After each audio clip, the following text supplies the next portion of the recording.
Joining us now, Seth Dennison from GDP Advisors. How are you, sir? Good to see you. I'm good. Thanks for having me back in. Yeah, thanks for coming in. I want to talk to you about a recent post that you had about Facebook and Twitter possibly impacting your health insurance costs. No. Why are they scrutinizing that now? Right? I mean, it's so first and foremost, this was an investigative report done by NPR, and I know what's on your mind. When I think investigative report, the first name that comes to my mind is NPR. Yes. Right? Actually, you know what? Here's a fun thing about public broadcasting. They do have a lot of resources to do good reports. They just always skew them. Yes. But as far as the time, they put it in, yeah. They did. So, once this report came out, we did our own research and study. And so we all hear about big data, right? Big data's in the news all the time now.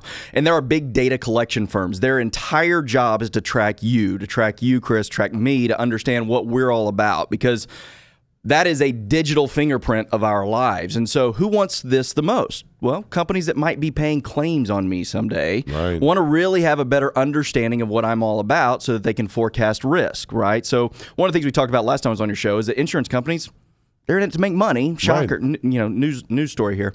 And because of that, to make money, they need to make sure they're collecting more than they will ultimately spend. And in doing that, we call it the crystal ball factor. If I'm an underwriter, if I'm setting the rates for you, I want to know what you're going to cost me in the future. So I have to almost become this fortune teller, right?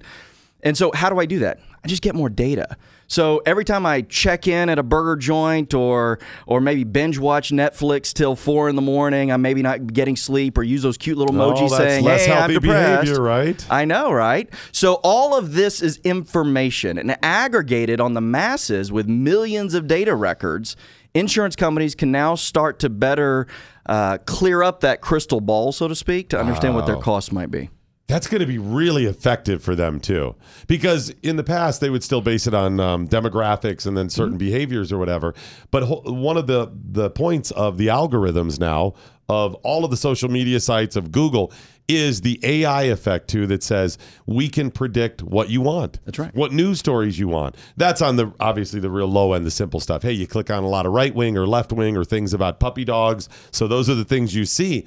Well, on a massive scale, as they get better and better, having collected data over decades, and not just on you, but everybody, we've determined that it's more likely, even if it's only a fraction, that people from this area that engage in this behavior, that do this, that went to these types of schools, I mean, take it down to that buy this type of shoe, are going to be slightly less healthy. Yeah, so in 2010, the United States moved into what's called ICD-10 coding.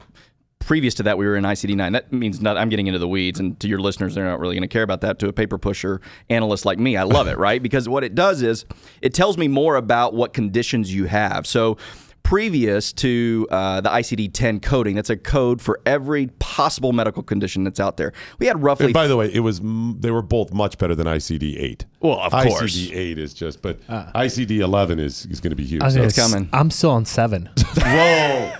Switch to Patriot Mobile. Okay. Upgrade. Okay. You got to update that iOS, right? But prior to that, right, there were about 13,000 codes. When we moved to ICD-10, there was closer to 80,000 codes. Not that we added 70,000 more procedures. It's just 70,000 more descriptions for those procedures. And so, and do they get more specific then to narrowing in? It's not as blanket for each one. So let's say I needed a knee scope, right? What the ICD-10 is going to allow me to determine, was that knee issue related to twisting it in a basketball game, or is it a debilitative issue that might ultimately cause more conditions down the road? Okay. So this was all in an effort for insurance companies to better understand and forecast risk, right? So when you start to blend that now with behavioral analysis, understanding how our behaviors and those things that we do can cause me to have a different lifestyle expense ratio, you start to see where the insurance companies can grid things out. So to your point, Doc, previously they would always use demographic data, SIC code of the companies that I worked for, all of the various age, gender, all of that. And the Affordable Care Act really limited their ability to use some of that information.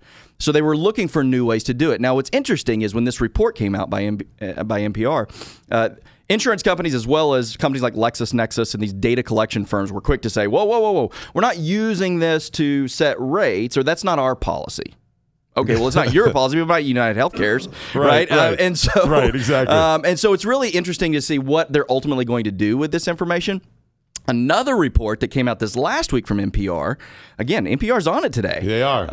It said that now the insurance companies are starting to look to companies like 23andMe, right? So we've all seen these commercials about Ancestry.com, and I want to understand where I come from. And all I got to do is swipe this little thing in my mouth, send it in, it's going to tell me that I'm a third Colombian, which is why I really love coffee, right? Right. So now those same companies are selling that data. I could say, okay, so now even if I didn't personally offer up my biological history. That's right. You know, if I didn't offer it up, so is there a history of this, that, or the other in your family? You'll be able to determine, because I'm related to my sister, who's related to whatever, that yes, in our family there is a history of something. Whoa. Yeah, Wow. that's scary. Now, the what's called the GINA Act, which was the Genetic Information Non-Discrimination Act of 2008.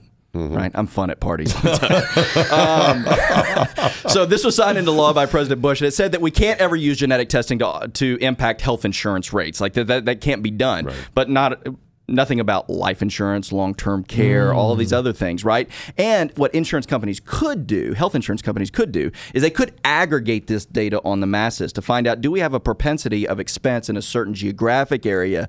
And now that's a way to circumvent the law to say, well, no, we're not saying that Doc is going to pay more because of his history. We're going to say that everybody that lives on Doc's street is. Gotcha. Right? Okay. So this is a way that they can kind of find a loophole in the law and better navigate. Even if I'm the only one on the street that actually uses their company, right? It could be something like that. But even if it's the genetic testing cannot be used, does that also cover indirect? For example, somebody in my family. So I happen to be on one of these sites where I'm like, okay, let's look up my history, and they have me as part of this family tree. And I have not had the genetic testing; they're not using it, but a relative of mine has.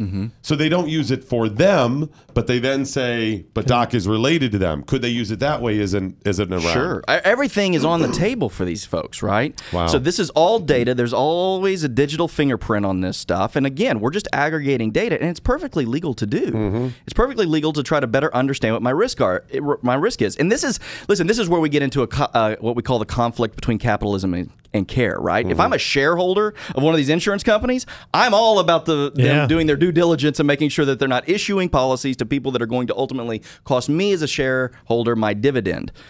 But if I'm a user, now all of a sudden I'm in this conflict of saying, well, I don't really want them to know everything there is to know about me, and how honest do I really want to be about these things?